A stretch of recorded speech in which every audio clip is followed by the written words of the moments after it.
சிறுவர்களையும் இயேசுதாசராயிற்கு தூய்மை வழியாக இறைவன் செய்து வரும் அனைத்து நன்மைகளும் ஒன்றியாகும்.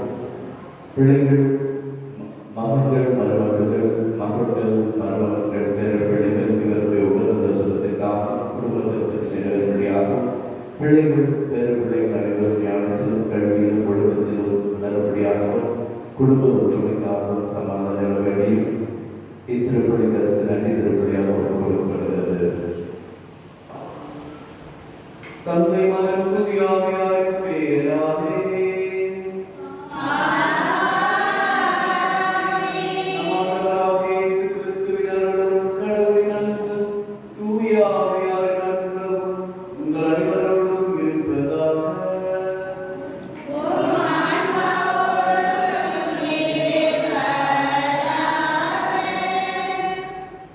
சகோதர சகோதரிகளை அனைவரையும் மாதத்தின் முதல் சனிக்கிழமை திருப்பலிக்கு அன்போடு வரவேற்கின்றோம்.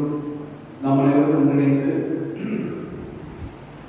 நமது பாதுகாவலர் தூய லூர்து அன்னையின் வழியில் அவரது பரிந்துரையில் இறைவனின் அருளாசிரோடு வாழ நாம் நமது குடும்பங்களை படைப்போம். இந்த ஆண்டு முழுக்க நாம் செய்யவிருக்கின்ற நமது எண்ணங்கள், நமது திட்டங்கள், நமது கனவுகள் அனைத்தையும் அன்னை மரியாவின் பரிந்துரையால் அனைத்தையும் நிறைவேற்ற இறைவன் துணை வேண்டி இந்த பலியை நினைத்து மன்றாடுவோம்.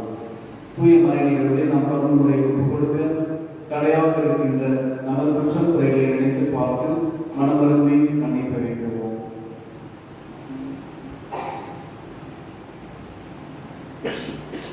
எல்லாம்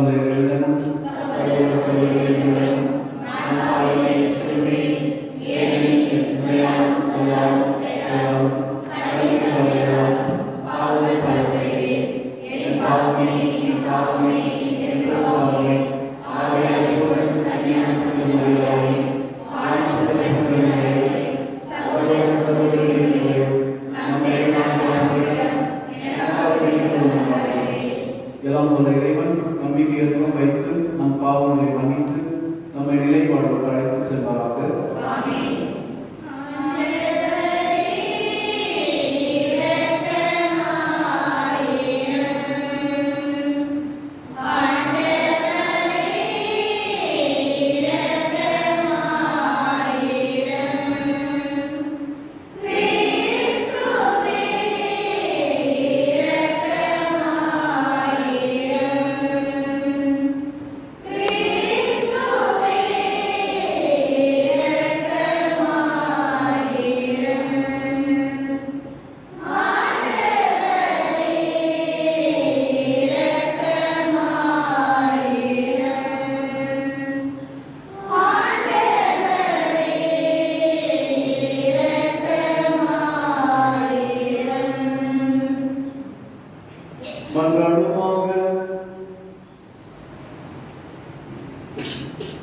எல்லாம் வல்ல இறைவா, புனித மரியாவின் வல்லமையான கன்னிகையால் மனித குலத்திற்கு நிலையான மீட்பின் பரிசுகளை வழங்கினீரே. அவரின் பரிந்துரையை நாங்கள் உணரவும் அவர் வழியாக வாழ்வின் ஊற்றாக திருமகன் எங்கள் ஆண்டவருமாக இயேசு கிறிஸ்துவை பெற்றுக் கொள்ளவும் நாங்கள் தகுதியுள்ளவர்களாக இருக்க அருள் புரிவீராக. உம்மோடு தூய ஆவியாரின் ஒன்றிப்பில் இறைவனாக என்றென்றும் வாழ்ந்து ஆட்சி செய்கின்றவர் வழியாக உம்மை மன்றாடுகின்றோம்.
இது ஆண்டவரின் அருள்வாக்கு. இறைவா உமக்கு நன்றி.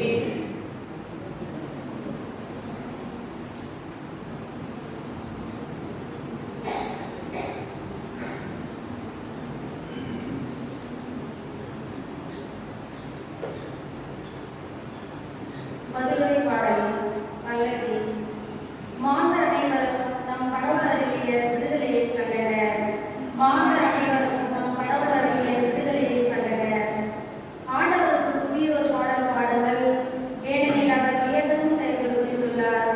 அவருடைய வழக்கரமும் புனித விழுப்புயமும் அவருக்கு வெற்றி அளித்துள்ளன. பல்லவி. மாந்தர் அனைவரும் நம் கடவுள் அருளிய விடுதலையை கண்டனர். உலகெங்கும் உள்ள அனைவரும் நம் கடவுள் அருளிய விடுதலையை கண்டனர். உலகெங்கும் வாழ்வோரே, அனைவரும் ஆண்டவரை ஆர்வரித்து பாடுங்கள், மகிழ்ச்சியுடன் ஆர்வரித்து புகழ்ந்தேத்துங்கள். பல்லவி.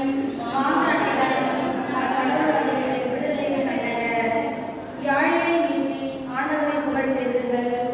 யாழினை மீட்டி இனிய குரலில் அவரை வாழ்த்தி பாடுங்கள். ஆண்டவராகிய அரசரை முன்னே எக்காலம் முழங்கி கொம்பினை ஊதி ஆர்வரித்து பாடுங்கள். பல்லவி. மாந்தர் அனைவரும் நம் கடவுள் அருளிய விடுதலையை கண்டனர். அல்லேலூயா, அல்லேலூயா, அல்லேலூயா, அல்லேலூயா, அல்லேலூயா, அல்லேலூயா, அல்லேலூயா, அல்லேலூயா. வாக்கு மனிதரானார், நம்முடைய கூடி கொண்டார். அவரிடம் நம்பிக்கை கொண்டு அவரை ஏற்றுக்கொண்ட ஒவ்வொருவருக்கும் அவர் கடவுளின் பிள்ளைகளாக உரிமையை அளித்துள்ளார். அல்லேலூயா, அல்லேலூயா, அல்லேலூயா, அல்லேலூயா. ஆண்டவர் உங்களோடு இருப்பாராக.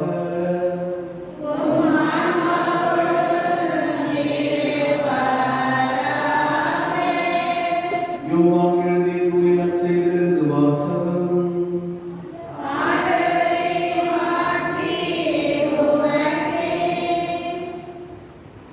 அக்காலத்தில் இயேசு தம்மிடம் வருவதைக் கண்ட யோவான், இதோ கடவுளின் செம்மறி, செம்மறியாம் இவரே, உலகின் பாவத்தை போக்குவார். எனக்கு பின்வரும் இவர் என்னை விட முன்னிடம் பெற்றவர், ஏனெனில் எனக்கு முன்பே இருந்தார் என்று நான் இவரை பற்றி சொன்னேன். இவர் யார் என்று எனக்கு தெரியாது இருந்தது. ஆனால் இஸ்ரேல் மக்களுக்கு இவரை வெளிப்படுத்தும் பொருட்டே நான் வந்துள்ளேன். தண்ணீரால் திருமுழுக்கு கொடுத்தும் வருகிறேன் என்றார். தொடர்ந்து யோவான் சான்றாக கூறியது, தூய ஆவி புறாவைப் போல வானிலிருந்து இறங்கி இவர் மீது இருந்ததைக் கண்டேன். இவர் யார் என்று எனக்கு தெரியாது இருந்தது. ஆனால் தண்ணீரால் திருமுழுக்கு கொடுக்கும்படி என்னை அனுப்பியவர் தூய ஆவி இறங்கி யார் மீது இருப்பதை காண்பீரோ அவரை தூய ஆவியால் திருமுழுக்கு கொடுப்பவர் என்று என்னிடம் சொல்லியிருந்தார். நானும் கண்டேன், இவரே இறைமகன் என சான்றும் கூறி வருகிறேன். ஆண்டவரின் அருள்வாக்கு.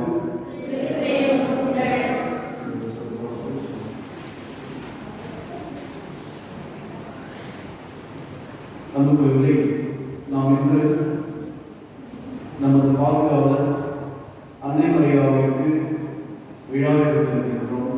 மாதத்தின் முதல் சனி, இந்த ஆண்டின் முதல் சனி, எல்லாமே நல்ல டைமிங்காக இருக்கு. இருந்தாலும் ஆண்டுகள் பிறந்து கொண்டிருந்தாலும் நாம் எப்படி மாற முடியும்? இந்த வருஷம் பிறந்துச்சு, நமது வாழ்க்கை மாறிடுச்சா அப்படின்னு கேட்டால் ஒன்றுமே மாறாது. அதான் யாராவது 2026 பிறந்தவொடனே 12 மணி ஆனோடனே கட்டினி எல்லாம் மாறிச்சு பாரு. ஒரு ஒளி வந்துச்சு, உள்ள வந்துச்சு, வீட்டுக்குள்ள வந்தோடனே எல்லாம் குழந்தை மாறிச்சு சொல்கிறோம். ரேஞ்சுக்கு பார்க்கலாம். அந்த 12 மணி ஆனோடனே பாரு, 12 மணிக்குள்ள மாற்றம் வந்துச்சு. மேலே சொல்ல முடியுங்களா?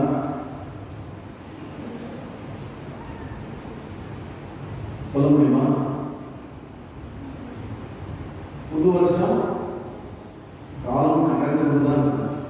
யாரும் இருக்க முடியாது. சரிங்களா?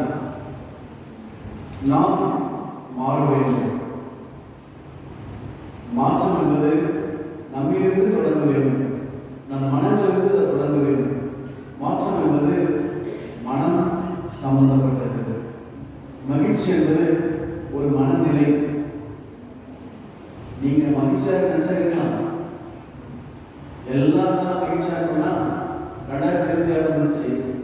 2026 போயிடும். நீங்க அப்படி இருந்தீங்கன்னா எனக்கு ஒரு பிளான் இருக்கு, ஒரு கனவு இருக்கு. அது என்னைக்கு நடக்குதோ அன்னைக்கு தான் நான் மகிழ்ச்சியாக இருக்கேன். அதுவரை நான் ரொம்ப சீரியஸாகவே இருப்பேன்னா இருந்துக்கோங்க. யாருக்கு பிரச்சனை? உங்களுக்கு தான் பிரச்சனை. ஒவ்வொரு நாளும் கடவுளையும் படையும். ஒவ்வொரு நாளும் மகிழ்ச்சியாக இருக்க வேண்டியது நமது உரிமை, நமது கடமை. நிறைய பேர் என்ன பண்ணாங்க, மகிழ்ச்சியை தொலைச்சிட்டு ஐயோ நான் நிம்மதியே போச்சு, ஐயோ என் வாழ்க்கையே போச்சு, ஐயோ எனக்கு எல்லாமே போச்சு, என் நேரம் சரியில்லை, எனக்கு கிரகம் சரியில்லை, எனக்கு தலைவிதி தலையெழுத்து அதெல்லாம் சொல்லுறாங்க. அது நிறைய பேர் நம்பவும் செய்யறாங்க. ஆமா ஆமா அங்கே போய் நான் கேட்டேன், அவர் ஃபீஸ் ஒரு 200 ரூபா சொல்லிட்டு வர்றாரு, ஃபுல் டீட்டெயில் எடுத்து வச்சு வருவார். அதெல்லாம் பண்றாங்க.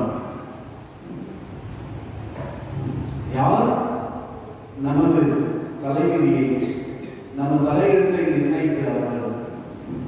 யார்? நீங்கள் சொல்லுங்க. உங்கள் தலையெழுத்தை நிர்ணயிக்க யார்? எல்லா நாளும் பார்க்கணும் இல்லையா? யார் பண்ணுறது? யார் இருக்காங்க?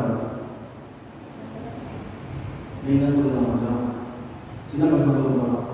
தலையெழுத்து இருந்தா இல்லையா? பாய்ஸ் நீ சொல்ற தலையெழுத்து இருந்தா இல்லையா?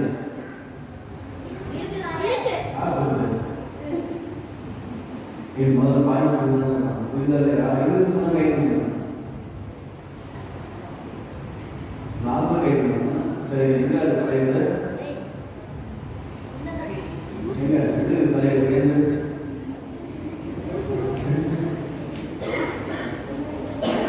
தலையெழுத்து என்ன இருக்கு? என்ன சார் வேணும் சார்? எழுது கை தட்டி சொல்றேன்.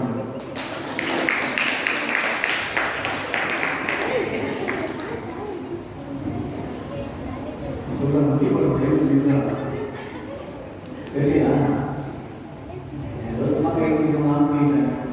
உட்காந்து அடுத்த நாள் சொல்லணும். பார்த்தோம் 4 பேர் எழுதுனாங்க. இதுதான் இருக்கா? அதில் தெரிஞ்சு அவன் சொல்ல மாட்டான். நீ தலையெழுத்து தெரியுதா இல்லையா? நீ சொல்றியா? எங்கே போயிட்டு தலையெழுத்து கொஸ்டின் சொல்லி போயிடுவாங்க. சரி, கேர்ள்ஸ் தான் வயசுலாம் மாற பார்க்குறீங்க. கேர்ள்ஸ் பாருங்க. நான் சொல்லுமா யார் சொல்றீங்க? கைக்கு தைரியமான சிங்கப்பெண். யார் சிங்கப்பெண்? யார் சொல்லணும்? கைக்குங்க எழுது மைக்கில் சொல்லுங்க. காரணம் மைக் ஆன் பண்ணுங்க. கடவுள் எழுதி தான் தலையெழுத்து. தெரியுது? கடவுள் எழுதுவா? கடவுள் எழுதுறது தெரியுமா? கடவுள் தான் படிச்சுக்கிறது தெரியுமா? எந்த கிளாஸ் படிச்சுக்கிறது கடவுள்? 6ஆம் கிளாஸ்.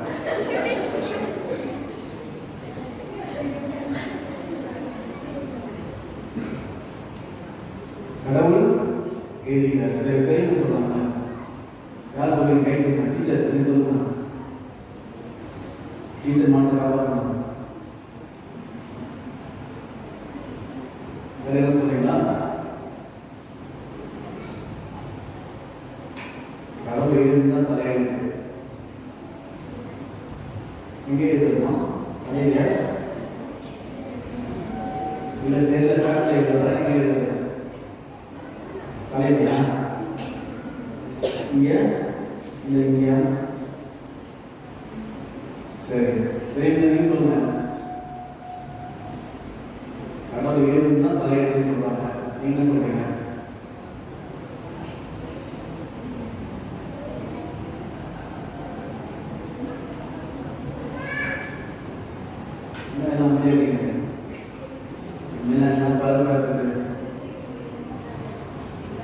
சரி சொல்லுமா, மறைய சொல்ல சொல்லுங்கப்பா. யார் சொல்லுங்க? கைதுங்க சொல்றது யாரும் நான் பார்க்கணும்.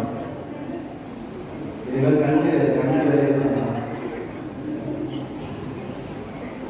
சொல்லுங்க. சொல்றீங்களா? மறைய சரியா சொல்லுமா. விதிப்படினாலே தான் தலையெழுத்து. அதான் விதி தலையெழுத்து இதெல்லாம் பண்ணலாம். சொல்லுங்க, சத்தமா சொல்லுங்க. ஒன்னா பிறந்த தலையெழுத்து எக்ஸ்க்ளூசிவா போயிட்டாங்க. மனுஷனா பிறந்த தலையெழுத்து நாங்கள் பாருங்க. அவங்க கேட்டால் இதோட தருவாங்க.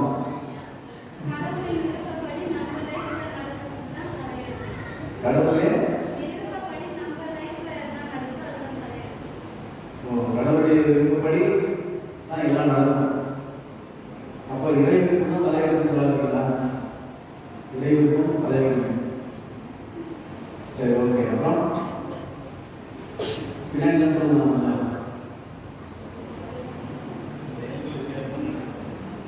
செயல்களுக்கு செயல்களுக்கு ஏற்ப தலைவிதி மாறும். நீங்க உங்கள் செயல்களை மாற்றினால் வழியும் மாறும், விளைவுகளும் மாறும். சரிங்களா? நீங்க உங்க பழக்க வழக்கங்களை மாத்தினீங்கன்னா உங்க வளர்ச்சி முன்னேற்றமும் மாறுபடும்.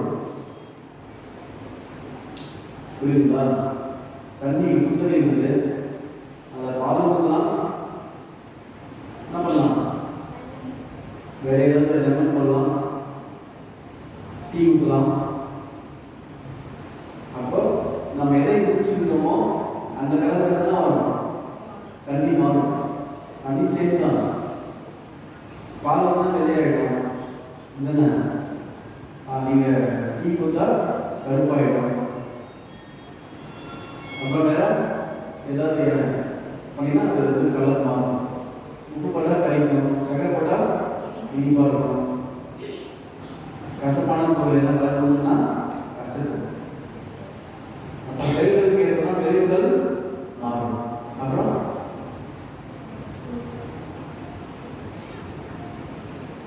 சரி, ரொம்ப நாள் எல்லாரும் கையில் இருக்கணும்.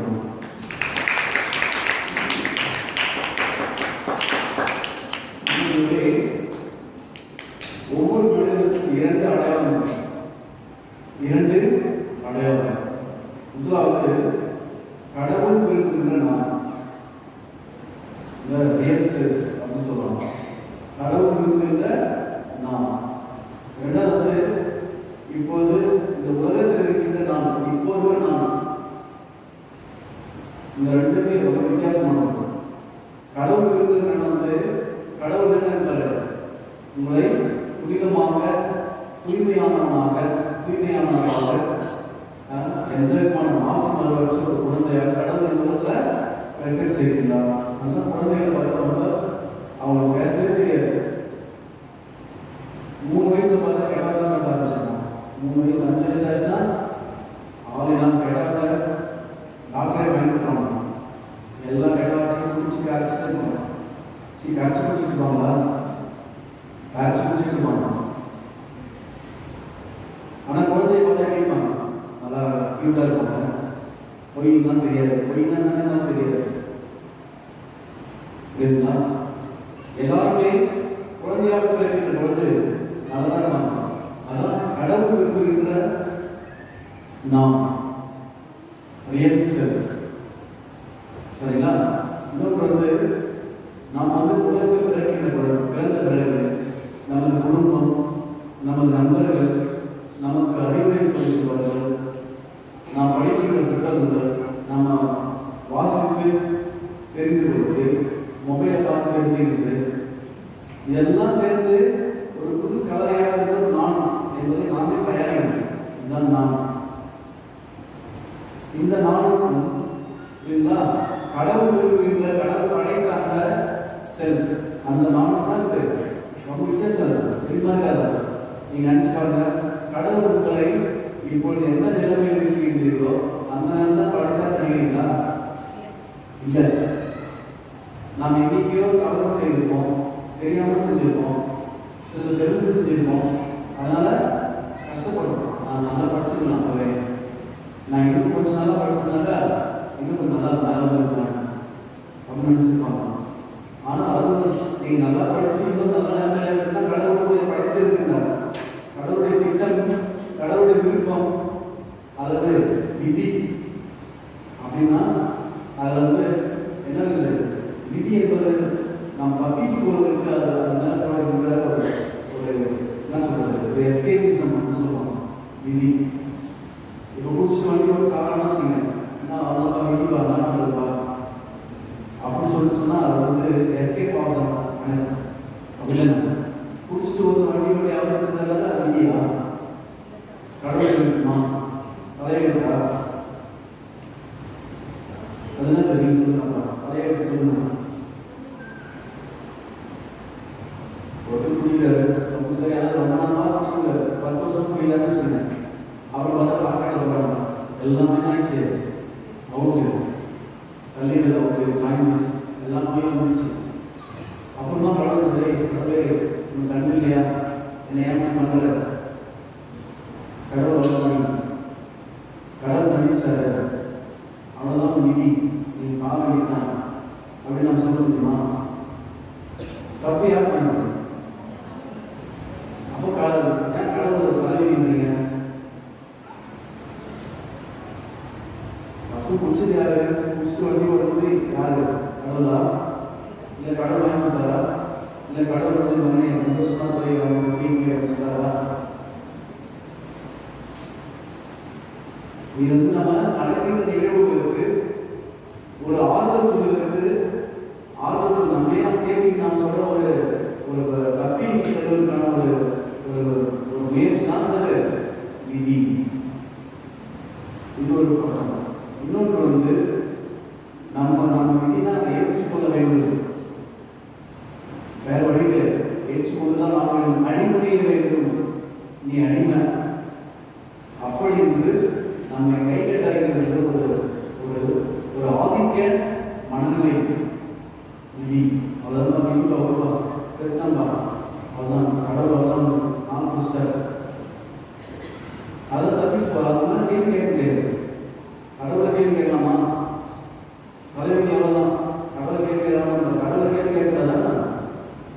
ஏசு தான் கேட்டார், என் கடவுளே ஏன் என்னை கைவிட்டீர்? என்னையா கைவிட்டீங்க? மனிதன் ஒரு விரக்தியின் வெளிப்பாடு. கேள்வி கேட்டார் ஏசு. அவருக்கு முன்னாடி ஏசு லேப்டாப் முன்னாடி அப்போ ஏசு ஆளுநர் சொல்லிட்டு அறையிறாங்க. அடிங்கன்னா இல்லையா? அப்போ ஏசு கேட்குறேன், என்னையா அடிக்கிற? நான் பேசுறதா என்னன்னு சொல்லு, ஏன் அடிக்கிற? ஏசுனா சொன்னார், அம்மாப்பா தலைவிதி கடவுளே உங்க வீட்டு தான் என் தலையை இந்த கட்டணம் நான் என்ன அடிக்கணும்? சரி என்ன அடிக்க சாப்பிட்டு தான் ஏசு சொன்னாரா? என்ன சொன்னார் ஏசு? என்ன அடிக்கிறேன்னு கேட்டார். நான் பணம் தரப்ப சொல்லு, ஏன் அடிக்கிறேன்? எனவே இயேசு எல்லாவற்றையும் கேள்வி கேட்டார், யோசித்து பார்த்தார். அதுக்கு அவர் தனது அறிவை பயன்படுத்தினார், தன்னில் இருக்கின்ற அந்த தூய ஆவியை பயன்படுத்தினார். நான் எப்படி சொல்லுவேன்னா, நம்ம புதிய வருடத்தில் எல்லாமே நடக்கலாம், அதாவது வீட்டுக்கு நடக்கும் அப்படி தயவுசெய்து தான் போடுவீங்க நினைக்கக்கூடாது. நினைச்சுன்னா நீங்க உங்கள் வாழ்க்கையை ஒரு கையில் வைத்துக் கொண்டிருக்க முடியாது. நீங்கள் தான் திட்டமிடுங்க. அது போராட்டம். ஆனால் அந்த போராட்டம் தான் உங்கள் வாழ்க்கையில் அர்த்தம். இன்றைக்கு நான் என்ன செய்யணும், நாளைக்கு ஒரு நாள், நாளைக்கு நான் என்னென்ன செய்யலாம், ஒரு மிகப்பெரிய கனவை மிகப்பெரிய லட்சியத்தை அடைவதற்கு நாளைக்கு அந்த லட்சியத்திற்காக ஒரு சின்ன ஒரு வேலை நான் செய்யணும். அதான் வாழ்க்கை. 10 வருடம் கழிச்சு நீங்கள் டாக்டராக போகணும்னா ஒரு கவர்மெண்ட் ஜாப் வேணும்னா இன்றைக்கு அதற்கான ஒரே ஒரு சேவை செய்யணும். 5 நிமிஷம் டாக்டராகனா படிக்கணும்னா அதற்காக இன்றைக்கு எல்லாம் மற்ற வேலையாக இருக்கும். இதற்கு ஒரு 1/2 மணி நேரம் செலவு செய்யணும். நம்ம 10 வருடம் நீங்கள் இதற்கு நீங்கள் வச்சுன்னா கண்டிப்பாக நீங்கள் 10 வருடத்தில் டாக்டராக அல்லது ஒரு கனவை அடைவதற்கு யாருமே தடையாக முடியாது, யாருமே தடுக்க முடியாது. நீங்களாவே செஞ்சுருவீங்க. சொல்ல முடியுங்களா? நீங்கள் அப்பா 10 வருஷம் டாக்டர் இப்போ சந்தோஷமா இருப்பான்னு சொல்றீங்க. அந்த கனவுக்கு அப்பாற்பட்ட செயல்பாடு நீங்கள் செய்கிற பொழுது நிச்சயமாக அந்த கனவு உங்களுக்கு கனவா ஆகாது. கனவுக்கு அப்பாற்பட்ட வேலை நிறைய செய்யறதுனால ஸ்கூல்ல போலீஸாக பண்ணணும், ஆனால் ஒன்று படிக்கணும். டாக்டராக பண்ணணும், ஒன்று சாப்பிடணும், படிக்கணும், ஒன்று பண்ணணும். எப்படி ஆக முடியும்? 12th முடிச்சுட்டு பார்க்கலாமா? 12th முடிச்சுட்டா எல்லாம் மாறிடுது. நீங்களே மாறிடும், கேரக்டர் மாறிடும், படிக்கிற சக்தி மாறிடும், உங்களுடைய சுய கட்டுப்பாடு மாறிடும், ஒழுக்கம் மாறி போயிடும். எதுவுமே கையில் அப்புறம் கண்ட்ரோல் பண்ண மாதிரி என்ன பண்ணுறதுப்பா என்ன ஆகுதுன்னு யாரும் தெரியும். அப்படி நாமளே சொல்லியிருக்கேன், என்னடா ஆகுற என்ன ஆகணும் அப்படின்னு அவனே நம்மளை பார்த்து கேட்க. நாம் இன்றைக்கு அன்னை மரியாவின் வழியில் 3 முக்கியமான சிந்தனைகளை நாம் வளர்த்துக் கொள்ள அழைக்கப்படுகிறோம் இந்த புதிய ஆண்டு. முதலாவது நம்பிக்கை. கைவிடப்பட்ட நிலையிலும் ஆண்டவர் மீது நாம் உறுதியாக நம்பிக்கை கொள்வது. இரண்டாவது நமக்கு இருக்கின்ற சுதந்திரத்திற்கு மத்தியிலும் கீழ்ப்படிவது. நமக்கு இருக்கின்ற சுதந்திரத்திற்கு மத்தியிலும் அன்னை மரியாவுக்கு இருந்த கீழ்ப்படிவது. மூன்றாவது துன்பமான வேலைகளும் மனம் சூழ்வடையாமல் அன்னை மரியா செய்த ஜெபம். 3. முதலாவது நம்பிக்கை, இரண்டாவது என்னது கீழ்ப்படிதல், மூன்றாவது ஜெபம். நாம் இந்த 3 மட்டும் பார்த்து நாம் நிறைவு செய்யணும். முதலாவதாக நம்பிக்கை. அன்னை மரியின் வழியில் நாம் நம்பிக்கை நினைப்பாங்க. அன்னை மரியா இந்த 3க்கும் ஒரு மிகப்பெரிய எடுத்துக்காட்டாக ரோல் மாடல். அதுதான் அன்னை மரியாதை தவிர வேறு முன்மாதிரி ஒரு தேவையே கிடையாது. நீ யாரும் முன்மாதிரி இவங்க தான் ஹீரோ, எங்களுக்கு இவங்க தான் மாடல், இவங்க மாதிரி அதுதான் நினைக்கிறீங்கன்னா அன்னை மரியா முதல்ல வைங்க. அவங்ககிட்ட இருந்தாலும் எனக்கு கவிதையாக போதும். அன்னை மரியாவுக்கு பக்தர்கள் தேவையாது. அன்னை மரியாவை பற்றி நான் தேவ ஜமான் சொன்னேன் அப்படின்னு கிடையாது. அன்னை மரியாவின் குணங்கள் உங்ககிட்ட இருக்கணும். அதான் ரோல் பண்ணணும். இதுதான் நம்பிக்கை. எந்த நேரத்தில் நம்பிக்கையாக இருந்தாலும் ரொம்ப முக்கியமானது. நம்பிக்கையை நினைக்கலாம் எல்லாம் உங்களுக்கு இருந்தால் கோயில் போகணும், ஒரு புதுசு வைக்கணும், கத்தி கொடுக்கணும், எல்லாம் நீ போகணும், எல்லாம் போகணும். ஒன்றும் இல்லைன்னா எல்லாம் கரெக்டு கோயில் போகிறது. நம்ம அருட்சவன் வாங்க வாசனை செய்வது ஏன்டா கோயில் வரல? கடவுள் என்ன பண்ணாங்க? கடவுளுக்கு என்ன பண்ணாங்க? ஒன்றுமே பண்ணலாம். நான் எல்லாம் தான் பண்ணுறேன், கடவுள் என்ன எனக்கு எதிர்பார்க்கிறேன். கடவுள் வந்து ஒரு பிஸ்னஸ் பார்ட்னரே பார்க்குறேன். பிஸ்னஸ் பார்ட்னர் கடவுளே நான் எல்லாம் கேட்குறேன், எல்லாம் நீ செஞ்சா நான் போய் அதை கிரியேட் செய்வேன், எல்லாம் நீ போவோம் மொட்டை அடிக்கணும். இதெல்லாம் வந்து கடவுள் டீல் சார். கடவுள் டீலர் அவர் நம்பிக்கை டீலரா கிடையாது. அன்னை மரியா நம்பிக்கையோடு தான் எந்த நேரத்தில் பாருங்க, இக்கட்டான சூழல், கஷ்டமான ஒரு சூழல், என்னடா செய்யுது அப்படின்ற ஒரு குழப்பமான சூழலும் நம்பிக்கை அன்னை மரியா விடவே நம்பிக்கையோடு தான் இருந்தாங்க. அந்த நம்பிக்கை தான் அன்னை மரியாவை உயிரோடு இருக்க வைத்தது, அவரை வாழ வைத்தது, அவரை நிலைநிறுத்தியது. உலகத்தில் வாழ வேண்டும் நம்பிக்கை கொண்டதே அந்த அன்னை மரியாவுக்கு இருந்த அந்த ஆழமான நம்பிக்கை. நிறைய சொல்லிடுது. ஒரு மரம் அதிகமாக வச்சிங்கன்னா அந்த எந்த அளவுக்கு மரம் உயரமானதோ அந்த அளவுக்கு அந்த மரத்தின் வேர்களும் ஆழமாக இருக்கும். மரம் ஒரு 50 அடி இருக்குன்னா அது வேர்களோடு இருக்கும், 50 அடி இருக்கும். ஆழமான வேர், அகலமான அந்த ஆணி வேர், சல்லி வேர் சொல்லுவாங்க. அப்புறம் இவ்வளவு பெரிய மரத்தை யார் தாக்கி பிடிக்குது? அந்த வேர்கள் தாக்கி பிடிக்குது. எனவே ஒரு மனிதனுக்கு நம்பிக்கை என்பது வேர் போன்றது. வேறு என்னன்னா மரம் சாஞ்சு போயிடும், செத்து போயிடும்.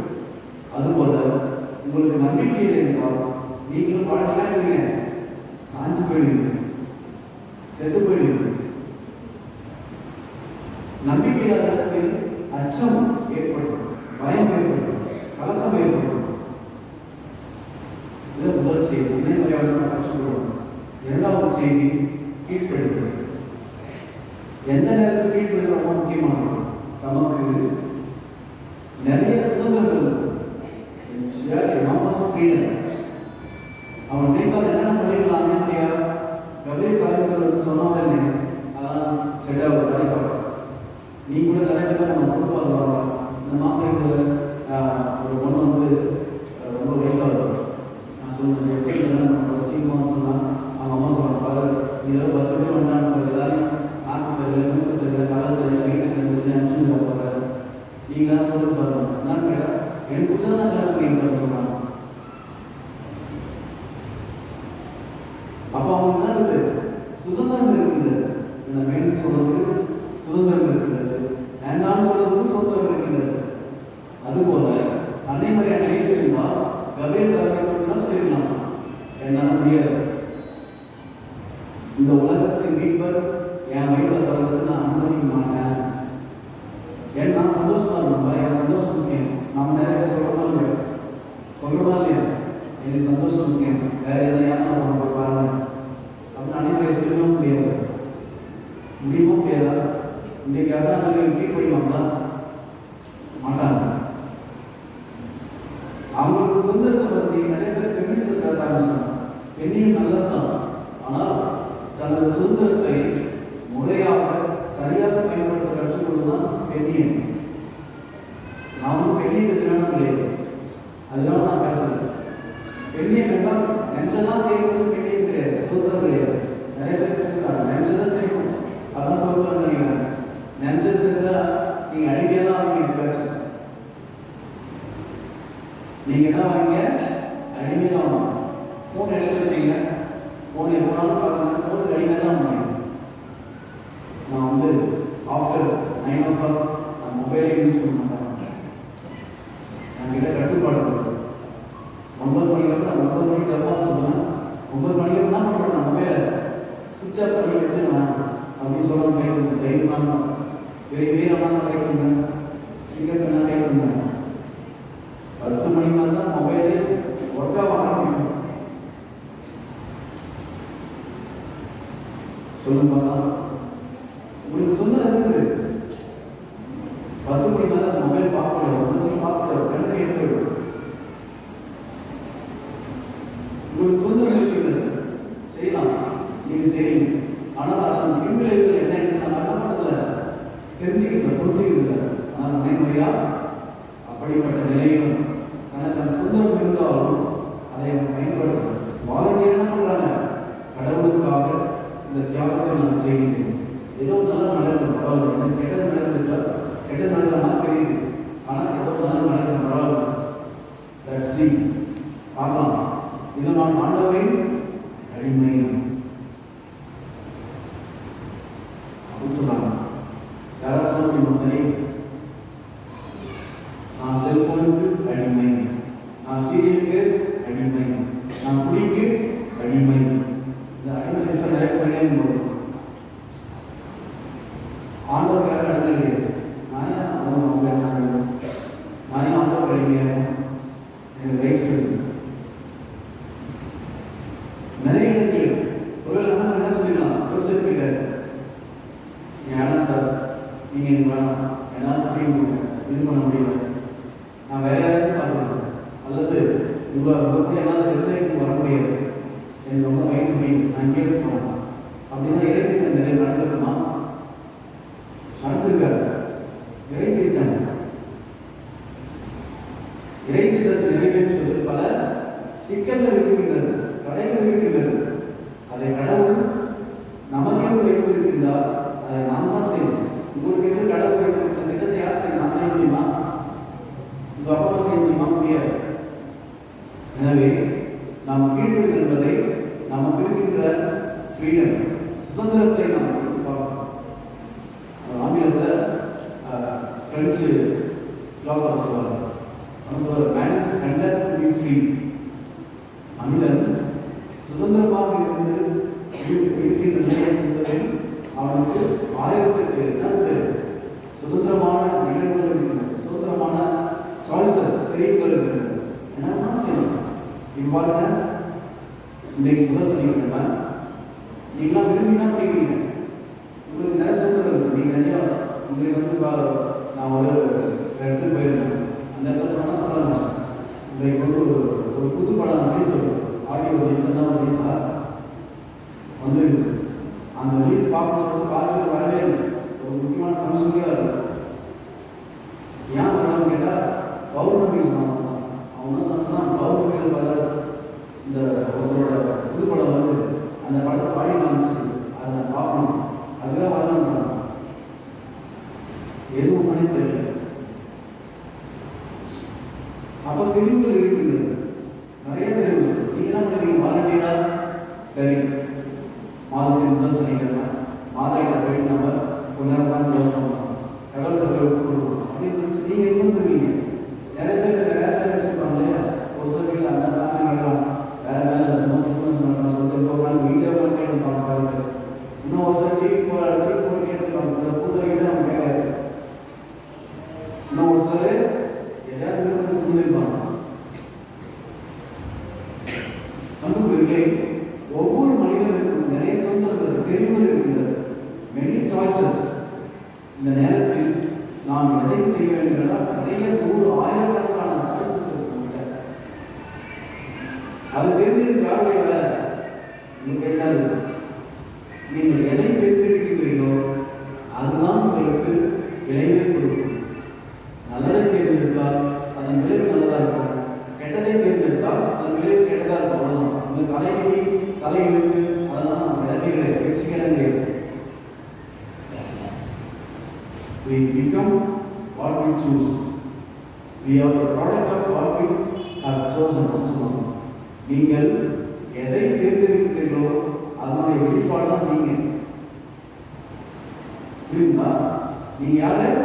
நீங்க எதை தேர்ந்தெடுக்கிறீர்களோ அதன் விளைவு, அதன் கனி, அந்த கனிதான் நீங்கள்.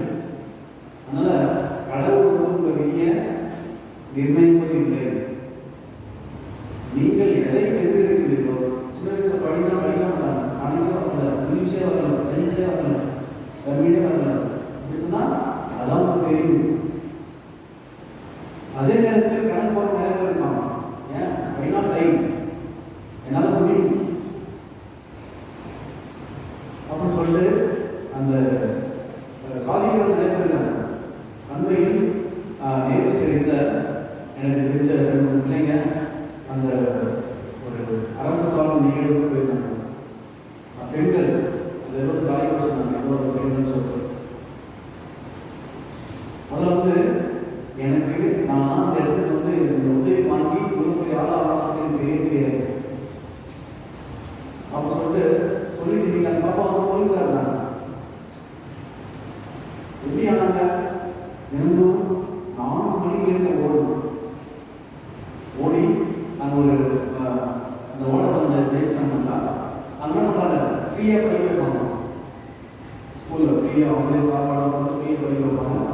ஆனால் தான் சார் நீங்கள் ஓடணும், அந்த பள்ளி சார்பாக நீங்கள் ஓடி அதை ஜெயிச்சிட்டீங்கன்னா அது வந்து அப்படியே அந்த பாப்பா டெவலப் ஆகிட்டாங்க. டெவலப் ஆகிட்டு டிஸ்ட்ரிக்ட் லெவலில், ஸ்டேட் லெவலில் போய்ட்டு அப்படியே நிறையா சாதனைகள் புரிந்து லாஸ்ட் ஆகிட்டாங்க, போலீஸ் ஆகிட்டாங்க. அவங்க வந்து சிஎம் இருக்காரு, சிஎம் தான் பண்ணாங்க. அவங்க முன்னாடி சிஎம் போகல பேசுகிறாங்க. பாப்பா அழுவாங்க.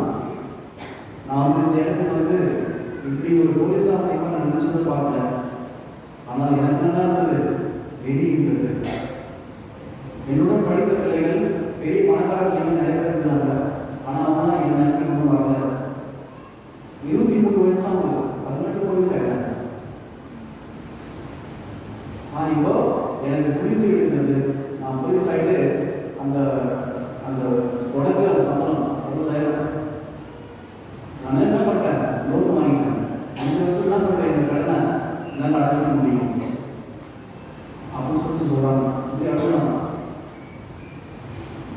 அது வெல்லும் தமிழ் பெண் அப்படின்னு சொல்லிட்டு ஒரு தலைப்பு கீழே அந்த சாதனை பெண், அதாவது அரசு பள்ளியில் படித்து அரசு உதவி பெற்று சாதித்த பெண்கள் வெல்லும் தமிழ் பெண் அப்படின்னு ஒரு விழா வச்சிருந்தாங்க. ஒரு பெண் எல்லா பெண்கள் தான் பேசினாங்க. ஒருத்தரும் ஒரு கிளாஸ் கதை சொல்றாங்க. அன்புக்குரியவர்களே, வேறு யாரும் என்ன பண்ணல. தலை விதி, தலையெழுத்து விதி, கடவுள் இருக்கும், அதெல்லாம் என்ன பண்ண முடியாது. கடவுள் நமக்கென்று எதை வைத்திருக்கிறார் அதை தெரிஞ்சுக்கணும். மூன்றாவதாக ஜெபம். ஜெபம் என்பது நம்முடைய நம்பிக்கை பெரும்பாலான நம்மளுக்கு ஜெபம் நடந்து அருந்தமுறை சொல்வது, பூசிக்கு வருவது, ஜெபம். ஜெபம் என்பது கடவுளோடு இருக்கின்ற ஒரு நிலை. கடவுளோடு இருப்பதற்கு எல்லாம் ஒரு உதவி செய்வது எல்லாமே ஜெபம் தான். நீங்க ஒரு ஜெபாட்டை சொல்றீங்க, அது வந்து ஒரு கருவி. அதாவது வார்த்தைகள்லாம் ஒரு கருவி. அந்த வார்த்தைகளே ஜெபமாயிடாது. நீங்கள் அந்த வார்த்தைகளை பயன்படுத்தி கடவுளை ஜெபிக்கிற பொழுது உங்கள் மனம் ஒருமுகப்பட்டு கடவுளோடு இணைக்கிற பொழுது அப்பதான் ஜெபம் வெற்றி பெறுகிறது. நீங்க தந்தை ஜெபம் சொல்றீங்க, கண்ணை மூடி அந்த ஜெபத்தின் பொருளை உணர்ந்து சொல்கிற பொழுது உங்களை அறியாமல் என்ன ஆகிடுங்க, உங்கள் மனம் ஒன்றிட்டு விடும். அது ஒரு சில நேரத்தில் ஜெபமே தேவையில்லை. நீங்க முன்னாடி வந்து ஒரு கோயில் 5 நிமிஷம் முன்னாடி 10 நிமிஷம் முன்னாடி வந்து நீங்க கடவுளோட பேசுங்க. கடவுளே, நான் என்ன செய்யறேன், நான் என்ன செய்யணும், எனக்கு புரியல, எனக்கு கஷ்டமா இருக்கு, தனிப்பட்ட மனசால பேசுங்க. கடவுள் கண்டிப்பாக உங்களுக்கு எல்லாம் வெளிப்படுத்தும். பரிசை வருத்தல் ஜெபம் பார்க்க முடியாது. பரிசை என்ன பண்ண வந்து முன்னாடி வந்து முடி போட்டு விளையாட்டுலாம் பார்த்தீங்களா, அவன் வந்து நான் பண்ணல, அவன் செய்யல, வாரத்துக்கு 3 முறை நோன்பு இருக்கின்றேன், நான் எல்லாருக்கும் உதவி செய்கிறேன், எல்லாத்தையும் வந்து சொல்லி காமிச்சிருக்கேன். ஆனால் அந்த வழிகள் போனால் அவர் வந்து கோயில் வெளியே நிற்கிறார். கடவுளை அண்ணாந்து பார்க்க கூட துணிச்சல் இல்லாமல் கடவுள் என்ன பண்ணாரு, கடவுளையோ பார்க்கலாம். கோயில் வெளியே இருக்கு, என்ன பண்ணாரு, மார்பில் கணித்து கொண்டு கடவுளை பாவியின் மீது இறங்கும் அப்படின்னு நினைச்சிட்டு ஜெயிச்சு சொல்லிட்டு போயிடுது. பாவியின் மீது இறங்கும் போதுதான் அப்ப ஏசு என்ன சொல்றாரு, உண்மையில கடவுள் யாரும் சேர்த்து கேட்கிறாரு, நான் பெரிய, நான் பெரியாரு, எனக்கு சம்பளம், எனக்கு வசதி, எனக்கு நிலம், எனக்கு பணம், இங்கே கிடைக்கிற மனம் எப்படி இருக்கணும்.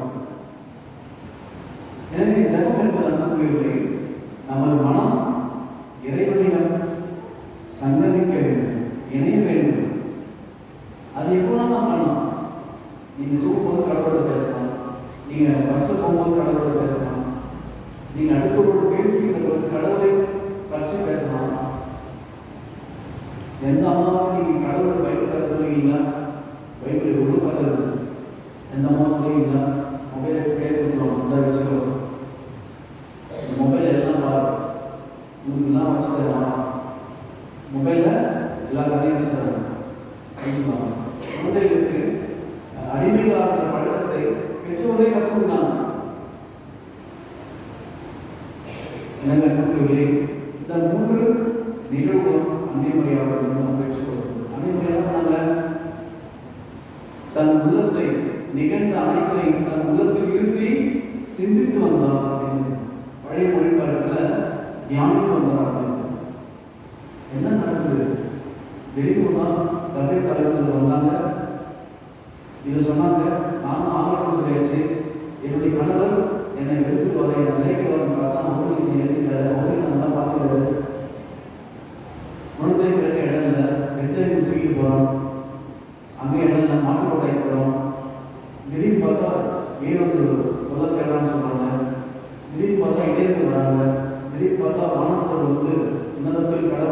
ஃபங்க்ஷனுக்காக பாட்டு பாடுறாங்க. திடீர்னு பார்த்தா நானும் 3 ஞானிகள் வராங்க. வந்து கொஞ்சம் கூட என்ன பண்ணுறாங்க, நெடுஞ்சாண்டியாக விழுந்து அனுப்புறாங்க. என்ன நடக்குது? மாதா இங்கே பார்த்தீங்கன்னா யார் எங்கே வரீங்க, எங்கே வரீங்க கேட்டாங்க. மாதா கேட்டே கேட்டாங்க, எங்கே இருக்கீங்க எதுவுமே கேட்குது. எல்லாரும் மனசில் வச்சு சிந்தித்து வந்து ஆண்டவரிடம் கொடுக்கிறார். என்னன்னே தெரியாது. ஆனால் நான் நம்புகின்றேன். எனக்கு ஒன்றும் புரியல, ஆனால் நம்மளை நம்புகின்றேன். நான் கீழ்ப்படுகின்றேன். ஜபத்தில் நான் வைக்கிறேன். நம்ம குடும்பத்தில் நடக்கிற நிகழ்வுகளை நாம் எப்பேர் ஜபத்தை வைக்கிறோமா? உங்கள் குடும்பத்தில் உங்கள் பிள்ளைகள், உங்கள் பெற்றோர்கள், உங்கள் உற்சாக உறவினர்கள், உங்கள் கவலைகள், உங்கள் துன்பங்கள் எப்பயாவது நம்ம கடவுளுடன் வைக்கின்றோமா? நம்ம போய் என்ன பண்ணுறோம்? கொட்டிடுவோம். ஆண்கள்கிட்ட கொட்டிடுவோம், பெண்கள்கிட்ட கூட ஆண்கள் குடிச்சா என்ன பண்ணிடுவாங்க? பெண்கள் சரி பார்த்தா கண்ணில் தண்ணி இருந்துச்சு. ஒரு சீரி பார்த்தா அவங்க போல ஒரு பாட்டு பாட மாதிரி வரும். அப்படியா? ஒரு சீரி பார்த்தா அவங்க புது தெம்பு. அந்த சீரியோடு சேர்ந்து அவங்க அழுகணும், கண்ணீர்லாம் கொட்டிடும். அப்படியே ரிலீஃப். நாம் சிந்தித்து பார்க்கலாம். நான் யாருக்கு அடிமையாக இருக்கின்றேன்? எனது நம்பிக்கை ஆழம் என்ன? எனது ஜபத்தின் ஆழம் என்ன என்பதை சிந்தித்து பார்க்கிறோம்.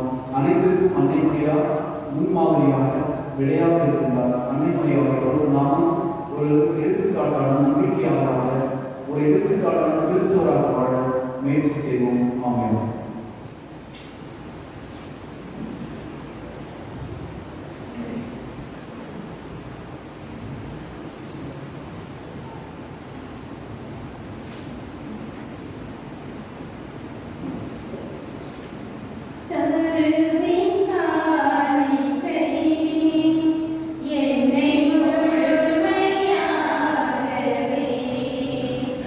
வானத்தருவின் காணி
அன்பு சகோதர சகோதரிகள், என்னுடைய உங்களுடைய மாநில பலி எல்லா பலைகளை நாம் தந்தை ஏற்றுக்காக கொண்டாடுங்கள்.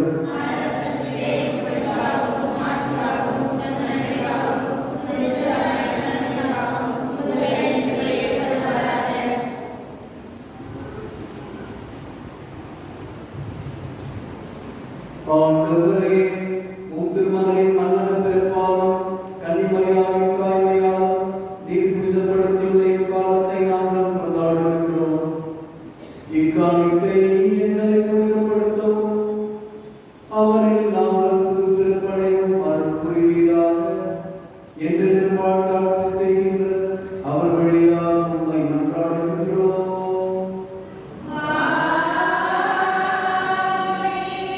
ஆண்டவர் உங்களோடு இருப்பாராக. இதயங்களை மேலே எழுப்புங்கள். நம் இறைவனாகிய ஆண்டவருக்கு நன்றி கூறுவோம். ஆண்டவரை தூயவரான தந்தை என்றுமுள்ள எல்லாம் வல்ல இறைவா, எங்கள் ஆண்டவர் கிறிஸ்து வழியாக என்னாலும் இவ்விடத்தில் நாங்கள் மக்கள் செலுத்துவது மெய்யாகவே தகுதியும் நீதியும் ஆகும். எங்கள் கடமையும் மீட்புக்குரிய செயலும் ஆகும்.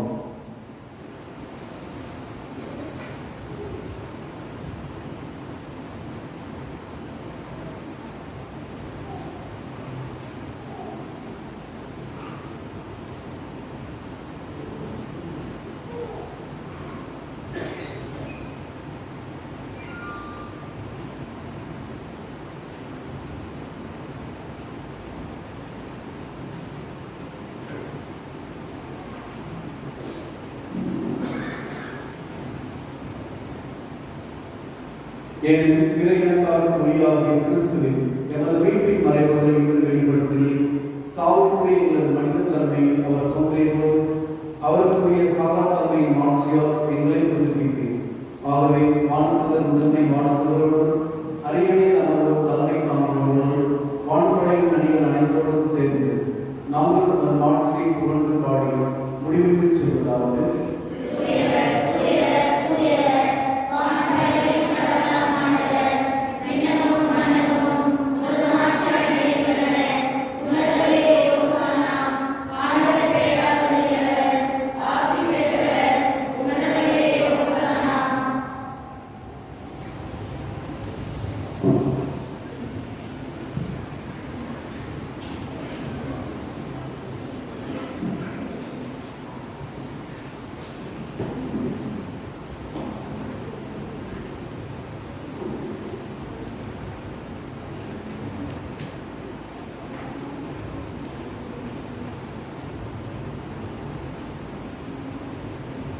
ஆண்டவரே, மெய்யாகவே தூயவர், தூய்மை அனைத்துக்கும் ஊற்று.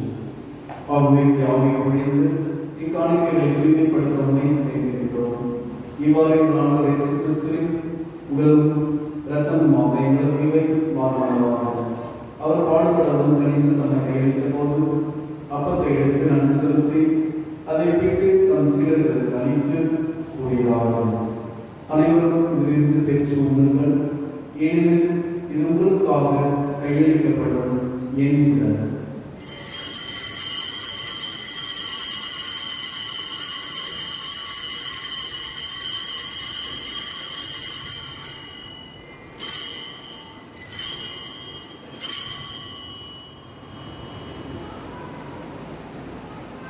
அவ்வளவை உடனிருந்த பின் கிண்ணத்தை எடுத்து மீண்டும் நன்றி கூறி தம் சீடர்களுக்கு அளித்து அவர் கூறினார், அனைவரும் இதிலிருந்து பெற்று பருகுங்கள், ஏனெனில் இது புதிய நிலையான உடன்படிக்கைக்குரிய என் இரத்தத்தின் கிண்ணம். இது பாவ மன்னிப்பு என்று உங்களுக்காகவும் பலருக்காகவும் சிந்தப்படும். இதை என் நினைவாக செய்யுங்கள்.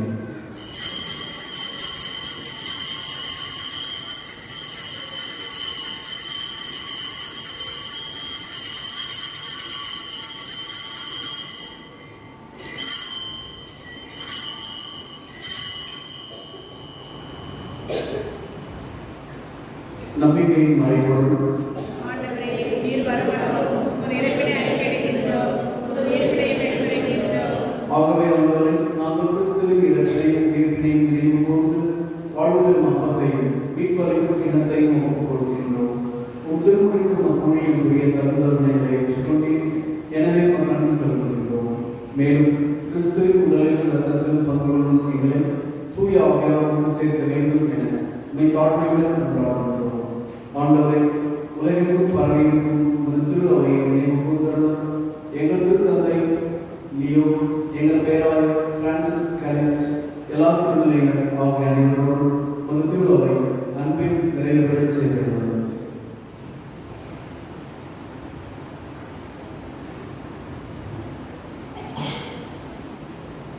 மேலும் வீட்டில் எதிர்நோக்குடன் தூய்கொள்ளும் எங்கள் சகோதர சகோதரிகளை இறந்தோர் அனைவரை இரக்கத்துடன் நினைவு கூர்ந்து அது திருமுக ஒளியும் ஏற்றரும். எங்கள் அனைவர் மீதும் இரக்கமாயும் கடவுளின் கன்னித்தாயான புனித மரியா, அவருடைய கணவரான புனித யோசேப்பு, புனித திருத்துவர்கள், இவ்வுலகிலும் குழந்தோராயோரும் ஆகிய புனிதர் அனைவருடன் நாங்கள் நிலைவாழ்வில் பங்கு கொள்ளும் தகுதி பெற்று உம் திருமகன் இயேசு கிறிஸ்து வழியாக உம்மை புகழ்ந்தேத்தும் வரப்பட உம்மை நன்றாடுகிறோம். இவர் வழியாக எல்லாம்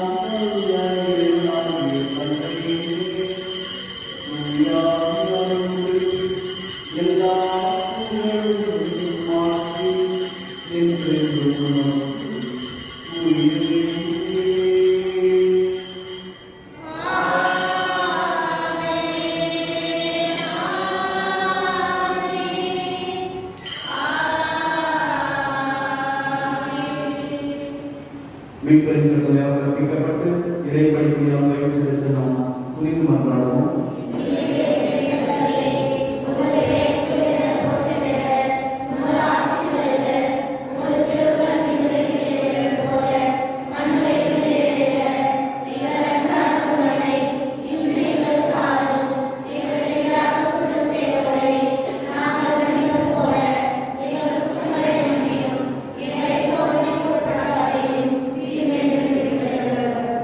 ஆண்டவரை, தீமை அனைத்திலிருந்தும் எங்களை விடுவித்து எங்கள் வாழ்நாளில் அமைதியை கனிவுடன் அருளும் என்றாடுகின்றோம். அது இரக்கத்தின் உதவியால் நாங்கள் பாவத்திலிருந்து எப்போதும் விடுதலை பெற்று யாதொரு கலக்கமின்றி நலமாயிருப்போமாக. நாங்கள் எதிர்நோக்கி இருக்கும் பேரின்பத்துக்காகவும் எம் மீட்பராக இயேசு கிறிஸ்துவின் வருகைக்காகவும் காத்திருக்கின்றோம். ஆண்டவரை, இயேசு கிறிஸ்துவே, அமைதியை உங்களுக்கு விட்டுச் செல்கின்றேன், என் அமைதியை உங்களுக்கு அளிக்கின்றேன் என்று உம் திருத்துவர்களுக்கு மொழிந்தீரே. எங்கள் பாவங்களை பாராமல் மது திரு அவை நம்பிக்கையை கண்ணோக்கி மது திருவுலத்துக்கு ஏற்ப அதற்கு அமைதியும் ஒற்றுமையும் அளித்தருகிறார்கள் என்றென்று வாழ்ந்து ஆட்சி செய்கின்றவர் நீரே. ஆண்டவருடைய அமைதி உங்கள் அனைவரோடும் என்றும் இருப்பதாக. ஒருவருக்கொருவர் அமைதியை பெறுகின்றனர்.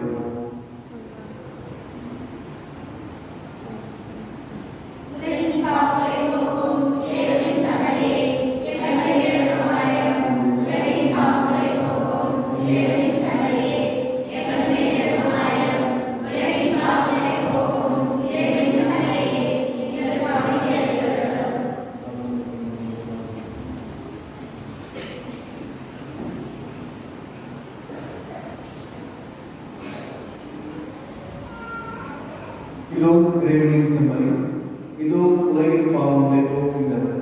நாம் அனைவரும் அன்னை மரியாதை போன்று நம்பிக்கையோடும் கீழ்ப்படிதலோடும் ஜபத்திலும் நிலைத்து நிற்க அழைப்பு இருக்கின்றார். செம்மறி விருந்துக்கு அழைக்க பெற்ற நாம் அனைவருமே பேர் பெற்றோர்.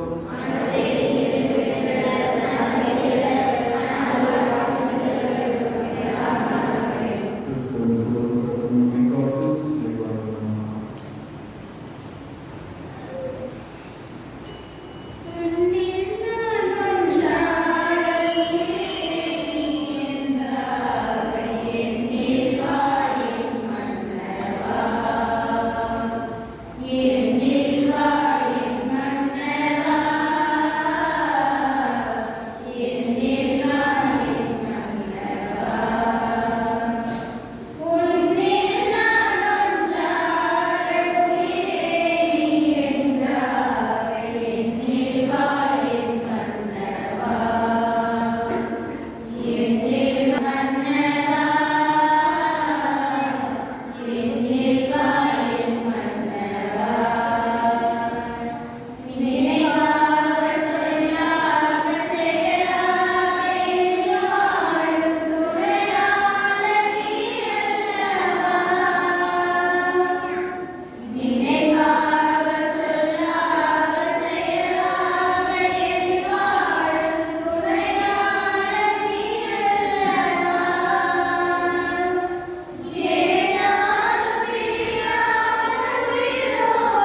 மன்றாடுவோமாக.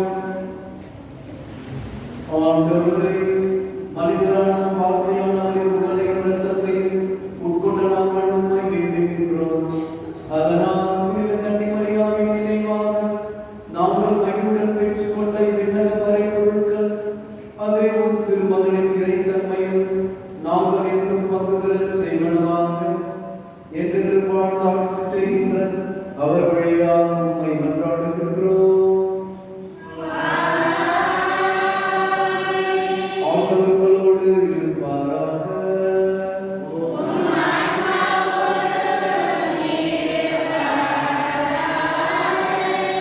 எல்லாம் வல்ல இறைவன் தந்தை, மகன், தூய ஆவியார் நம் அனைவரையும் புனித நூல் தந்தை வழியாக நிறைவாக ஆசீர்வதிப்பாராக.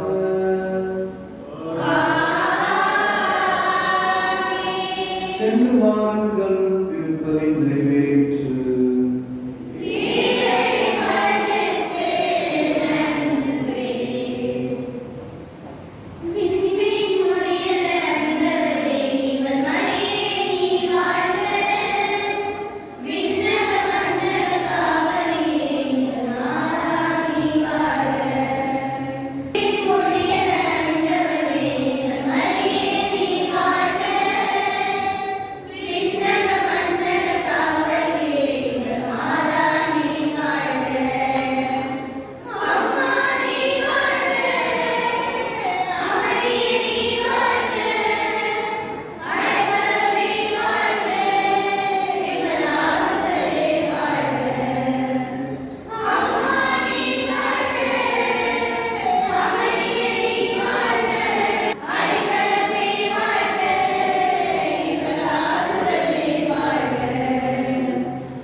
இயேசு அவர் சொல்லுகிறதே மரியம் மாசத்திலே திருப்பதி தலராக சூசியப்பதே இறைவன் அடையாளம் கிடைக்கிறதே மாதிரி புதுமையில் சிகரமான அந்தோனியாரே எல்லோரும் பார்த்தாலே ஒரு வாழாதே எங்கள் பேரில் தாக்கொண்டிருக்கின்ற அனைத்து புனிதர்களை புனிதர்களே இயேசு மரிசூசை நித்திய துதிக்குரிய பரிசுத்த பரமதிவிய நற்பர்களுக்கு